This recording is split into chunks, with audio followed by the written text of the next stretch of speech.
C'est mis en bouteille quelques années avant la vente. Ça reste peu finalement en bouteille. D'accord, ouais, ok. D'ailleurs, tu verras, il va en rester peu après.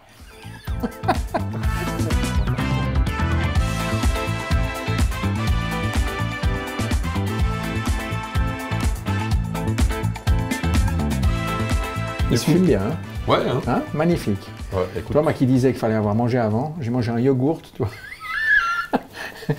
Je me rattrape avec le cigare. Voilà, et comme quoi, tu vois, c'est jamais trop tard de découvrir une nouvelle passion. exactement. Le cigare après le yaourt. Exactement. Écoute, là, on va passer donc dans ton petit coin, ton petit espace spiritueux. On va goûter ce fameux rhum de Courcelles, ces bouteilles rares de 38 ans d'âge, qui sont d'ailleurs très très belles, Ouais. et qu'on trouve vraiment plus du tout. 72, bon, bah, c'est un peu plus vieux que moi, presque comme toi, du coup. Hein. Un peu plus jeune que Un peu plus moi. jeune que toi, pas tant que ça, mais ouais. Ok, alors, est-ce qu'on a des... Tu as 2 verres, Ouais, bien sûr. Voilà, ton sac là. Voilà. Magnifique. Alors, par contre, alors je vais moi, mon problème, c'est que je suis un valaisan. Donc, si je sers, tu vas voir la dose, mon avis, ce soir. Oui, tu mais vas- ça va aller. ce ça soir, fait pas de en mal. cuisine, ça va nickel, ça va valser, quoi. Alors, enfin, je sais même pas si. Parfait. Est-ce qu'on a le bouchon là, il peut y avoir un bouchon? Non, en principe pas, parce que c'est pas... Déjà, les bouteilles tiennent, on les tient droites, donc il y a peu de contact avec le bouchon. Hein. C'est pas comme le vin qu'on doit maintenir couché. Tous les alcools, on les maintient droits. Et puis, en principe pas. J'ai rarement, je ne sais même pas si j'ai eu une fois une bouteille bouchonnée sur un alcool. Ok. Bon, souvent, comme là, c'est vieilli en fût pendant des années, et puis c'est mis en bouteille quelques années avant la vente. Ça reste peu finalement en bouteille. D'accord, ouais, ok. D'ailleurs, tu verras, il va en rester peu après. On va faire plusieurs prises, c'est bien. Mais déjà, rien qu'au nez, c'est extraordinaire. Magnifique. Parce que déjà, tu sens pas l'alcool. L'alcool est complètement fondu, même au nez. Je trouve il y a... Ouais, c'est vrai que c'est fantastique. incroyable. Bon.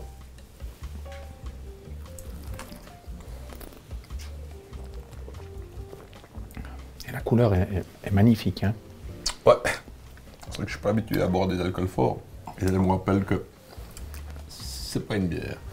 Non, mais c'est bon. Ouais. Alors, on sent l'alcool, mais c'est quand même très... Ah non, c'est très bien. enrobant. Ouais, c'est très bien. Ouais, moi, je trouve pas trop fort. Hein. Non, puis, alors, comment tu appelles ça comment? Les larmes, je sais pas trop. C'est quoi? Oui. En fait, ouais, c'est un peu comme dans les vins liquoreux. On voit le... Alors, on le voit plus, c'est vraiment sur les vins liquoreux. On voit le gras du vin qui... Enfin, ça... Ouais. On voit plus les larmes, mais c'est vrai que là, la couleur est splendide. Hein. Mais on a des châteaux Yquem, par exemple, des sauternes qui ont ces couleurs. Hein, avec le temps, ils prennent ces couleurs ambrées comme ça. Magnifique. Écoute, ouais. Là, je vais te présenter, vu qu'on est sur aujourd'hui les cigares du Nouveau Monde, comme on va les appeler. Je vais te présenter comme ça deux cigares que je t'ai amenés. Alors attends, je vais poser ça là. Je vais te présenter 2 belles choses qu'on fait au Costa Rica pour commencer. Là, on est sur un D8 de chez Vegas de Santiago. C'est un White Churchill, format White Churchill, un peu plus dodu, c'est du 56 aussi. Et on a vraiment un superbe cigare avec une cape Équateur. Sur les graines d'Habano 2000. C'est vraiment une belle chose et je ne sais pas si tu as déjà vu le Vegas Santiago D8. Non, c'est très beau, hein. J'aime beaucoup ces modules aussi, hein, parce que tu sens que ça va bien tirer aussi. Parce que c'est aussi un peu la tendance aujourd'hui, c'est de raccourcir les cigares, mais de leur donner un diamètre un peu plus large. C'est tendance. Je suis un peu observateur, mais... C'est tendance. C'est un peu la tendance. On veut vraiment un bon tirage et ça, je trouve que c'est très agréable. Mais très beau, hein. Alors ça, c'est le D8 et c'est vrai que c'est vraiment une belle chose. C'est vraiment un cigare qu'on trouve qui est agréable. Écoute, il faudrait que tu goûtes. tu me diras ce que tu en penses. Rapport qualité-prix tip top. Et puis surtout, j'insiste sur le Costa Rica, parce que le Costa Rica, ça reste quand même, on ne fait pas beaucoup de cigares au Costa Rica. Il y a encore, on est vraiment dans le monde du cigare, dans l'univers du cigare, on est tout petit. Et puis, ouais, écoute. Mais très beau, hein. Ouais, tu vois une belle cape aussi. Peut-être un. Oui, non, c'est peut-être un. Ouais, ça dépend lesquelles. Des fois, elles sont un peu plus grasses, ça dépend un peu, mais une belle soyeuse aussi. Ouais, ouais. Et puis, je pense plusieurs fermentations pour arriver à ça. Alors, ouais, il faut savoir qu'à la manufacture, on a l'habitude de refermenter les tabacs. Donc on va acheter nos tabacs et ensuite, par principe, on refermente pendant 3-6 mois, une année, les pilons, histoire de les marquer. Donc on est en général, je ne sais pas si c'est indiqué sur celle-là, mais on est sur les tabacs de 2017-18, tu vois, de 18. Donc on a déjà un cigare qui a 4 ans au niveau des tabacs, de sélection de tabac. Oui, bah, la fermentation, finalement, tu sais, moi, quand j'ai commencé à fumer, on disait toujours, le cigare, il y a 3 parties. Il y a le foin, qui est la première partie, le divin, qui est le milieu du cigare, et le purin, qui était vraiment le côté très fort, mais on continue à fumer, parce qu'en même temps, on avait pas mal bu. Et on continue à tirer sur ces cigares. Et je trouve ce qui a beaucoup évolué dans le cigare, c'est ça. C'est qu'aujourd'hui, grâce à plusieurs fermentations des feuilles, on arrive à avoir des cigares qui sont divins depuis le début jusqu'à la fin. Et ça enlève toute cette acidité qu'on avait des fois en bouche il y a quelques années en arrière, quoi. Alors, c'est intéressant que tu soulèves ça parce que c'est un sujet qui est toujours un peu tabou pour certains. Quand on parle de linéarité dans le cigare, c'est presque insultant. Un cigare ne devrait pas être linéaire, il devrait évoluer. Alors qu'en réalité, la question c'est, quand tu fumes un cigare, tu es content de pas forcément avoir une surprise à la fin avec un purin qui est violent. Si ton cigare est bon du début à la fin, tu es presque content qu'il reste bon du début à la fin. Non mais là il se corse quand même, tu vois, il est très bon, il était très doux, il commence très doucement. Mais après, il monte en puissance. Mais il n'est pas désagréable, même en montant en puissance. C'est ça, hein, je veux dire, c'est ce côté où il monte en puissance, mais il est linéaire dans le goût, il n'est pas agressif. C'est plutôt le côté agressif, quoi. Bon, et puis alors, le deuxième cigare... Très beau, hein. C'est très très beau, ouais. Et puis c'est très très bon en plus. Oh, c'est pas tout d'être beau, mais il faut que ce soit bon. Le deuxième cigare que je te présente, c'est la Blue Line du cigare.ch. C'est leur propre production. Ils font ça au Nicaragua.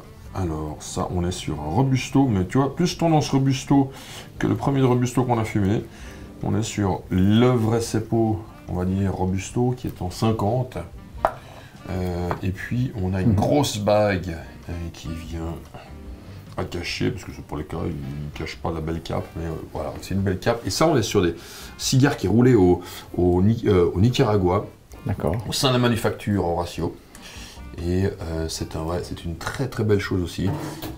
C'est un cigare qui est assez facile à fumer, gourmand, avec... écoute, ça, c'est très beau aussi. Et qu'on trouve aussi, c'est le cigare.ch qui produit ça et qui a sa propre gamme de cigares, qui a différents modules. Et là, c'est sa version en Robusto. Belle cape aussi. Exactement, ouais. Parce que, donc toi, ça tu connais pas non plus, ça? Non. C'est bien comme ça. J'aime bien ces bagues. En fait, aujourd'hui, la bague est plus faite pour la marque en fait, du cigare, mais à l'époque, on mettait surtout des bagues pour éviter que les gentlemen se jaunissent les gants. Parce qu'évidemment, les hommes dans les fumoirs avaient souvent des gants blancs. Et en fait, la colle qui était utilisée pour les cigares jaunissait. Et on avait cette bague qui évitait en fait de jaunir les gants. Voilà. Et ben voilà, écoute, voilà, comme ça c'est dit, ça c'est fait. Non mais à la base elle n'était pas faite que pour marquer le cigare, elle était aussi faite pour éviter que les gants des gentlemen jaunissent. Exactement, j'ai vendu. Et puis la petite anecdote aussi, c'est qu'on doit, quand on nous offre un cigare, donc vu que tu me l'as offert, je ne dois jamais ôter la bague avant que tu me l'autorises. Voilà. D'accord. Bah, écoute, ça, c'est un signe respectueux en fait pour la personne qui t'offre le cigare. Si je veux ôter la bague, est-ce que je peux enlever la bague? Parce que, voilà, Tu vois, c'est un peu comme si on met une bonne bouteille, ben, on doit garder la bouteille face à nous, l'étiquette, pour savoir. Voilà, c'est un signe de reconnaissance.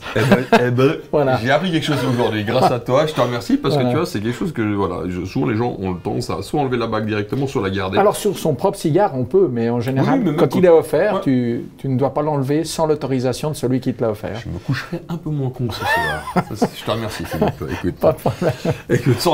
Dis donc, tu vois, moi je vois plus vite que toi. C'est mon côté un peu de saxon. Moi, je pense au service ce soir, surtout. Ouais, t'as raison, c'est vrai, faut pas oublier. Ouais, bon, des fois, c'est là où tu vas être encore plus créatif.